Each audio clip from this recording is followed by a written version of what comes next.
आपके सामने 2020 सत्र में करवाए गए प्रथम कार्यकाल का संक्षिप्त विवरण लेकर आई हूँ। पाठ 1 जिसमें कविता है। कविता का शीर्षक है उड़ना आया, आपने पढ़ा है। इस कविता में चिड़िया के बच्चे अपनी माँ से उड़ने के बारे में पूछ रहा है। वह कहता है, माँ क्या मुझे उड़ना आया? वह बार बार पूछता है। अपनी माँ से पूछता है कि मैंने डाली देखी है, पत्ते देखे हैं, उसकी बातें सुनी, कच्चे और पके फलों की पहचान है। मेरे खाने और गाने के सारे साथी मेरा इंतजार करते हैं, रास्ते में इंतजार करते हैं। नीले आसमान जिसके बारे में मैं नहीं जानता, उसके बिना रुके पुकार सुनता हूँ कि वह कहता है कि उड़ता जा, उड़ता जा, उड़ता जा। क्या तुम बता सकती हो माँ कि मुझे उड़ना आया? माँ बच्चों अपने बेटे जो चुड़गन है उसका हौसला बढ़ाकर कहती है कि हाँ बेटा, तुम्हें उड़ना आया है, क्योंकि तुम ये जान चुके हो कि कच्चे फलों की पहचान है। संगी साथी जो तुम्हारा बाट देखता रहता है वो तुम जान गए हो। झिलमिल पत्ते जो हैं उससे जो आवाज आती है गीतों की, संगीतों की, वो तुम जान समझ गए हो। ये नीला आसमान जो है जो तुम्हें अर्दल करता है कि बच्चे उड़ता जा, उड़ता जा, और तुम वो भी जान चुके हो। तो लगता है कि हाँ तुम्हें उड़ना अब आ गया है। तो इस कविता से यह शिक्षा मिलती है कि माँ जो है अपने बच्चों को हमेशा आगे बढ़ने के लिए प्रेरित करती रहती है। वो कहती है कि तुम आगे बढ़ो, और जब तुम मेहनत करोगे तभी तुम्हारा जीवन जो है वो सफल होगा। अब पाठ 2 में 2 बैलों की कथा है। इस कहानी में बैलों की अपने मालिक के प्रति वफादारी और प्रेम को दर्शाया गया है। इसके मालिक जो है वो भी दोनों बैलों से जिसका नाम हीरा और मोती है से बहुत ही स्नेह करता है, बहुत ही प्यार करता है। उसके खाने पीने और रहने के लिए भी अच्छा इंतजाम करता है। उसे डांटता नहीं है, मारता नहीं है, कुछ भी नहीं करता है, और उससे प्यार से पेश आता है। लेकिन क्या होता है कि एक समय ऐसा आता है कि उनको अपने मालिक से अलग होना पड़ता है, और रास्ते में ढेर सारे मुसीबतों का सामना भी करना पड़ता है। वो अलग क्यों हुए? क्योंकि उसमें झूरी नाम के जो पात्र हैं उसका मालिक जो है उसका साला गया आता है, और वह दोनों बैलों के मजबूत काठी को देखकर उसे अपने गांव ले जाना चाहते हैं, और उसको ले भी जाते हैं। लेकिन रास्ते में ये दोनों जो है बैल हीरा और मोती ये काफी परेशान करता है, लेकिन फिर भी उसे ले जाने में वो सफल होता है। वहां जाकर उसे रूखा सूखा भूसा देता है जिसे वो खाता नहीं है, और किसी तरह भागने के फिराक में रहता है। क्या होता है कि उसके घर में, झूरी के घर में एक छोटी सी लड़की रहती है जो दोनों बैलों से बहुत स्नेह करती है। चुपके से रात में उसे रोटी खिलाने आती है।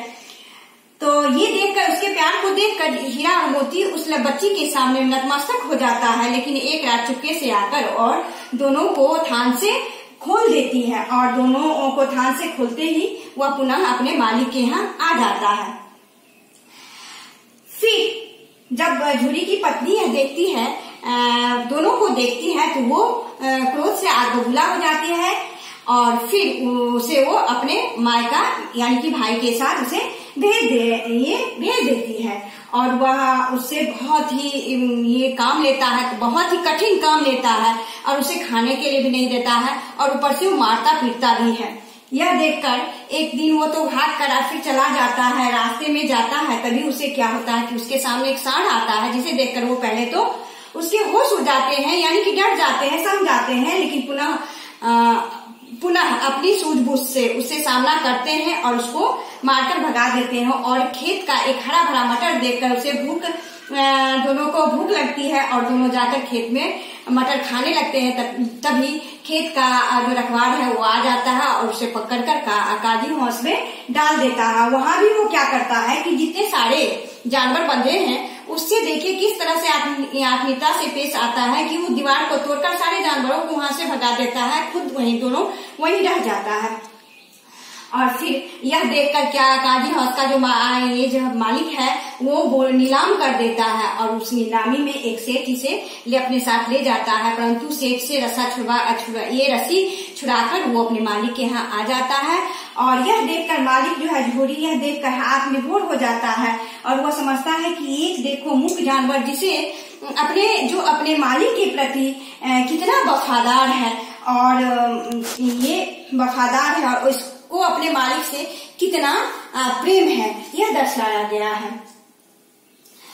तो कहने का मतलब है कि हमें सभी के साथ आत्मीयता से स्नेह से पेश आना चाहिए और सबसे प्यार से रहना भी चाहिए और वफादार जो आपके प्रति जो आपके कर्तव्य को पूरा करते हैं उसके प्रति हमें सदैव वफादार रहना चाहिए। इसके बाद है पाठ 3 संसार पुस्तक है।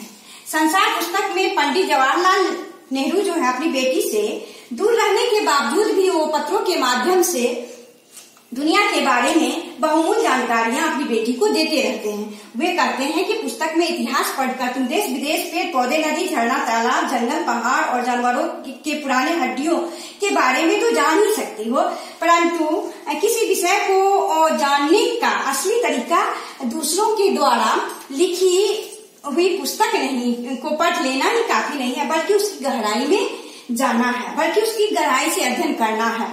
तो कहने का मतलब ये है कि वो अपनी ये जो है पुत्री को प्रकृति के सानिध्य में जाकर और उसकी जबान जो भाषा जिसे भाषा कहते हैं को पढ़ने के लिए प्रेरित किए हैं और अपनी बेटी को प्रकृति से जुड़ने के लिए भी प्रेरित किए हैं। किताबें कविता है जिसे आप पढ़ ही चुके हैं, जो ये बताती है कि हमें किताबों से जुड़े रहना चाहिए, क्योंकि यही एक ऐसा माध्यम है जिसके द्वारा हमें बीते जमाने से लेकर आज तक की सारी ज्ञान की बातों से अवगत कराती है। किताबें जो है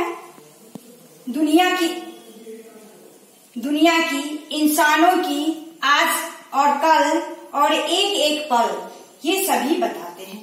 फूलों की, खुशियों की, गमों की, हार की, जीत की, प्यार की और यहाँ तक की मार की भी बातें हमें बताती है। किताबों में ही चिड़ियों के चहचहाने की, खेतों में फसलों के लहलहाने की, झरने के गुनगुनाने की, परियों की कहानी, साइंस की, रॉकेट के राज की सभी बातों से ये हमें अवगत कराती है या नई नई जानकारियां देती है। यह जो है ज्ञान का भंडार है, अतः हमें किताबों से दोस्ती करना चाहिए। किसी ने सही कहा है कि दोस्ती करना हो तो किताब से करो, किसी और से नहीं, क्योंकि यही ऐसा सच्चा जीवन साथी सिद्ध होगा जो जीवन के अंत तक या संपूर्ण जीवन तक तुम्हारा साथ एक सच्चे मित्र की भांति निभाए। तो इसीलिए किताब से ही दोस्ती करने के बारे में कवि हमें यहाँ जो कवि प्रेरित करते हैं कि हमेशा किताब पढ़ो, किताब के सानिध्य में रहो, किताबों से दोस्ती करो, तभी तुम अपने जीवन में आगे बढ़ सकते हो, क्योंकि यही सच्चा साथी सिद्ध होगा। और जब तुम्हारा साथ सब छोड़ देगा लेकिन फिर भी यह साया की तरह तुम्हारे साथ ही रहेगा। अब है पाठ 5 में।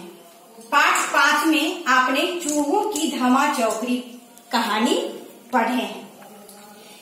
इस कहानी में आपने पढ़ा है कि बच्चे स्वभाव से शरारती होते हैं। शरारत करना उनको अच्छा लगता है और इस कारण कभी कभी क्या है कि वो जिद पर अड़ जाते हैं और अनजान जिसे वो नहीं जानते शिक्षक से न पढ़ने की ठान लेते हैं या न पढ़ने की जिद करने लगते हैं। लेकिन बीच में क्या होता है कि गर्मी की छुट्टी आ जाती है और सभी बच्चे अपने घर चले जाते हैं और गर्मी छुट्टी के बाद लौटने पर परिस्थिति कुछ इस तरह से बदलती है कि रेल में सफर करते समय उन्हें एक बूढ़े सज्जन से मुलाकात होती है। वे अज्ञानवश उस सज्जन को बहुत तंग करते हैं, बहुत परेशान करते हैं, यहाँ तक कि सीट पर भी वो बच्चे जो है बैठने नहीं देते हैं। तो वो बूढ़े सज्जन जो है फर्श पर ही बिछौना बिछाकर बैठ जाते हैं और वो जो अपने साथ मिठाई फल ये सब जो लाए थे, तो ये सारे बच्चे उनके एक स्टेशन पर उतरने के दरमियान क्या करते हैं कि सभी बच्चे खा जाते हैं। लौटकर जब ये बूढ़े सज्जन फिर आते हैं तो देखते हैं कि सारा मिठाई जो है फल जो है वो सब खत्म है। और बच्चे कहते हैं कि ये सब चूहों ने सांप का सारा सामान चट कर गया, इसीलिए हम लोग आपको कह रहे हैं कि आप दूसरे डब्बे में चले जाइए।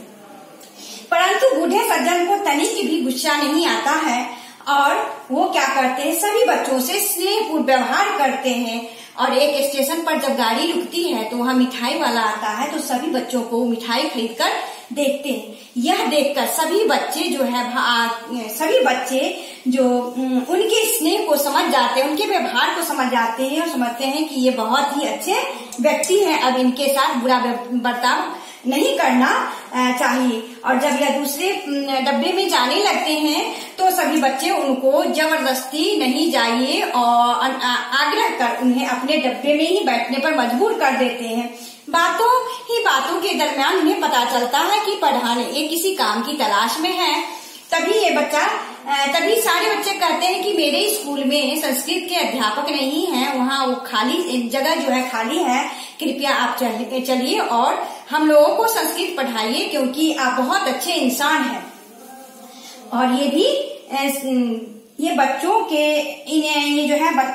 जब इन्हें बार बार आग्रह करते हैं, अनुरोध करते हैं इसे पढ़ाने के लिए, तो ये भी चुप हो जाते हैं। और यही वो इनके अध्यापक रहते हैं जिससे पहले बच्चे न पढ़ने की जिद ठान लेते हैं कि अभी जो हमारे विद्यालय में नए अध्यापक जो आने वाले हैं जिससे हमको संस्कृत नहीं पढ़ना है, वही बाद में ये तर्कालंकार महाशय सिद्ध होते हैं। तो इस कहानी से हमें यह शिक्षा मिलती है कि बच्चे तो नादान हैं, वो तो शरारत करेंगे ही, बिना शरारत के वो रह नहीं सकते हैं। हाँ, कोई बच्चा कम करता है और कोई ज्यादा करता है, लेकिन एक अच्छा अध्यापक जो होता है उसकी बातों को नजरअंदाज करते, उसकी शरारत को नजरअंदाज करते हुए उसके साथ आत्मीयता से और प्रेम पूर्वक व्यवहार करना चाहिए, धीरज के साथ पढ़ाना चाहिए, शिक्षा देना चाहिए। और एक दिन उनके इस आत्मीयता पूर्ण व्यवहार से बच्चे जो है उनके सामने में नतमस्तक हो जाते हैं और जिस तरह से तर्कालंकार जो है अपने बच्चों के प्रिय शिक्षक बनते हैं, उसी तरह वो और भी जो भी अध्यापक हैं जो उनके ये शरारत को बर्दाश्त करते हैं और प्रेम पूर्ण व्यवहार करते हैं और उनके समस्याओं का धैर्य पूर्वक समाधान करते हैं, वो भी अपने बच्चों के या अपने बच्चों के प्रिय शिक्षक बन जाते हैं। धन्यवाद।